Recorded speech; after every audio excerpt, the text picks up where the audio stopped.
मंडळी नमस्कार. नमस्कार. सद्गुरू टूर्स घरचीच माणसं घरचीच सहल. मंडळी, आपण आतापर्यंत 2 भागवत कथा आयोजित केल्या. एक होती ती नैमिषारण्यामध्ये, दुसरी होती ती शुक्ताल येथे, आणि आता तिसरी भागवत कथा आपण ऋषिकेश येथे वानप्रस्थाश्रम या ठिकाणी घेणार आहोत. वानप्रस्थाश्रम हा ऋषिकेशचा सुंदर आश्रम आहे आणि अतिशय निसर्गरम्य परिसरात ही भागवत कथा होत आहे. या भागवत कथेला अर्थात व्यास म्हणून श्रीयुत मंदारबुवा रामदासी हेच असणार आहेत. त्यांच्या रसाळवाणीचा आपण आजपर्यंत अनुभव घेतलेला आहे. तसाच अनुभव आपल्याला यापुढे येईल याबाबत आम्हाला खात्री आहे. त्याची थोडीशी माहिती देण्याकरता आज आम्ही मुद्दाम आपल्या समोर येत आहोत. ही भागवत कथा 22 जानेवारी ते 28 जानेवारी या काळात होणार आहे. याची माहिती आतापर्यंत सर्वांना दिलेली आहे. यामध्ये थोडीशी जी माहिती देणं गरजेचं आहे ती मुद्दाम आम्ही देत आहोत. मंदारबुवा रामदासी हे आपल्याबरोबर 2 भागवत कथा ऑलरेडी त्यांनी केलेल्या आहेत, त्यामुळे तिसरी भागवत कथा तेच करणार आहेत. यामध्ये श्रीकृष्ण लीलांवर थोडा जास्त भर देण्याचं त्यांनी सांगितलेलं आहे आणि त्याप्रमाणे ते आयोजन करत आहेत. दुसरा भाग ऋषिकेशला जो हॉल आहे तो 400 लोकांना बसता येईल इतका मोठा हॉल आहे. त्यामध्ये खुर्च्या असणार आहेत. हॉल AC आहे आणि तसे ज्यांना खुर्चीवर नाही गादीवर बसूनच ऐकायचं आहे त्यांच्याकरता गाद्याही आपण उपलब्ध करणार आहोत. ह्या भागवताची वेळ सकाळी 9 ते 1 या दरम्यान असणार आहे आणि नंतर भोजन कार्यक्रम होईल. संध्याकाळी आपण गंगेच्या तीरावर जाऊन आरती करू शकता. गंगा अतिशय 10 फुटाच्या अंतरावर असल्यामुळं आपल्याला केव्हाही गंगेवर जाऊन बसता येईल आणि गंगेचा आनंद घेता येईल. याबाबत आपल्या ज्या रूम्स असणार आहेत त्या 250 रूम्स आपण बुक करणार आहोत आणि त्याच्याकरता प्रत्येक रूमला कमोड असणार आहे. बाकीची माहिती सांग. प्रत्येक रूमला कमोड आणि गिझर असणार आहे, त्यामुळे गरम पाण्याची अडचण कुठेच होणार नाही. आणि यावेळेचं सगळ्यात महत्त्वाचं वैशिष्ट्य म्हणजे आपण एका रूममध्ये फक्त 2 जणांची सोय करणार आहोत. त्यामुळे कोणालाही खाली झोपावं लागणार नाही किंवा कोणाची अडचण होणार नाहीये. आपण जवळजवळ 250 रूम बुक केलेल्या आहेत. 2 व्यक्तींसाठी एक रूम असल्यामुळे सर्वांना ते सोयीचं होणार आहे.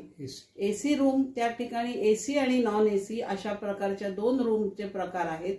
तर नॉन AC रूमला व्यवस्थित पांघरुणाची पण सोय केलेली आहे थंडीच्या हिशोबाने, आणि ज्यांना थंडी सहन होत नाही त्यांच्याकरता AC रूम मध्ये हीटरची सोय असणार आहे.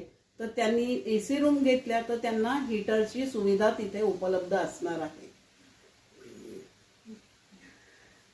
यानंतर महत्त्वाचं म्हणजे आपला रूम्सच्या बाबतीत माहिती दिलेली आहे. रूम्स आपल्या 250 रूम्स आहेत. AC आहे, नॉन AC आहे. आपल्याला जशी गरज असेल त्याप्रमाणे आपण बुकिंग करू शकता. जाण्या येण्याकरता जी व्यवस्था आहे ती विमानाची व्यवस्था आपण केलेली आहे.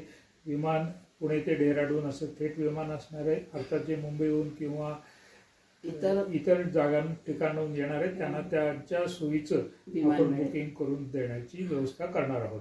ज्यांना विमानाने नको असेल त्यांना रेल्वेची पण व्यवस्था असणार आहे. रेल्वे पुणे ते हरिद्वार अशी रेल्वे सध्या तरी चालू आहे. ती जर चालू राहिली तर आपण त्यांनी जाणार आहोत. जी मंडळी मुंबईची आहे त्यांना मुंबई हरिद्वार अशा रेल्वेने नेण्याची व्यवस्था करणार आहोत आणि रेल्वेची तिकीटं आणि विमानाची तिकीटं ही आम्ही करणार आहोत. तसं काही अडचण येणार नाही.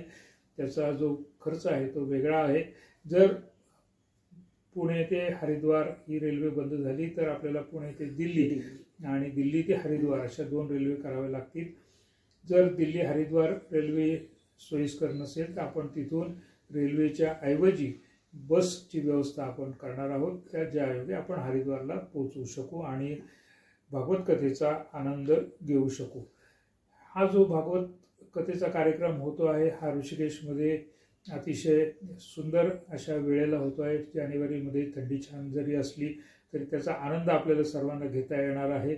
बाहेर भरपूर लॉन्स उपलब्ध आहेत आणि त्या लॉनवर अर्थात आपण योगाभ्यासाकरता थोडी व्यवस्था करण्याची आमचा प्रयत्न आहे.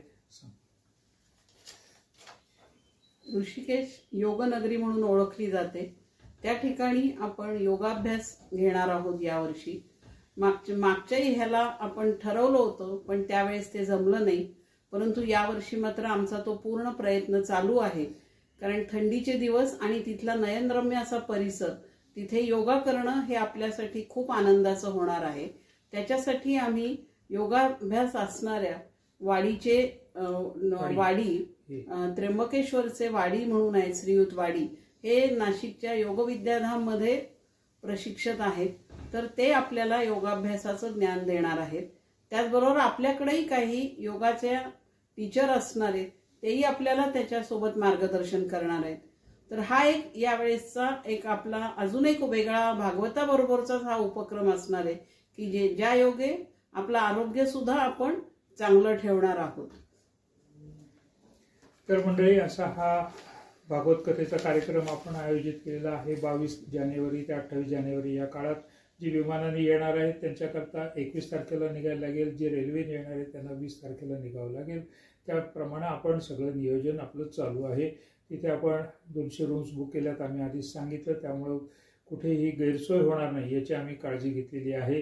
हॉल AC असल्यामुळं जरी थंडी असली तरी तिथे आपण टेम्परेचर मेंटेन करून आपल्याला थंडीचा त्रास होणार नाही याची आपण काळजी घेतलेली आहे. जेवणाची व्यवस्था सांगण्याची गरज नाही, कारण आपल्यापैकी बरेच जण आमच्याबरोबर सहलीला किंवा भागवत कार्यक्रमाला आलेले आहात, त्यामुळे त्याची काही सांगण्याची गरज वाटत नाही.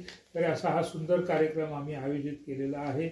आणि आत्तापर्यंत सांगायला आनंद वाटतो की आम्ही ठरवल्यापासून आजपर्यंत जवळजवळ 111 बुकिंग्सचा टप्पा आम्ही पूर्ण केलेला आहे. आणि रोज थोडी बुकिंग येत आहेत. आणि लवकरच आपला 350 लोकांचा जो कोटा आहे तो पूर्ण होईल. अर्थात हे सर्व करताना आपलं सर्वांचं सहकार्य आणि सहभाग हा यामध्ये आवश्यक आहे. भागवत कथा करताना आपण तिथे जे कार्यक्रम करू त्यामध्ये आपण सर्वांनी सहभाग घ्यायचा आहे. हा केवळ सद्गुरू टूर्सचा किंवा कुलकर्णींचा कार्यक्रम नाही, हा आपल्या सर्वांचा आहे अशी भावना आपण ठेवावी. आणि प्रत्येक कार्यक्रमामध्ये आपण भाग घेऊन सहकार्य करावं, म्हणजे हा कार्यक्रम अतिशय आनंददायी असा होण्याची भरपूर संधी आहे आणि आपल्यालाही त्यामध्ये भरपूर आनंद मिळणार आहे. त्यामुळं सर्वांनी या कार्यक्रमाला नाव नोंदणी करावी, भरभरून प्रतिसाद द्यावा आणि भागवत कथेचा आनंद घ्यावा हीच आपण सर्वांना विनंती करण्याकरता आम्ही आलेलो आहोत. धन्यवाद. नमस्कार. नमस्कार.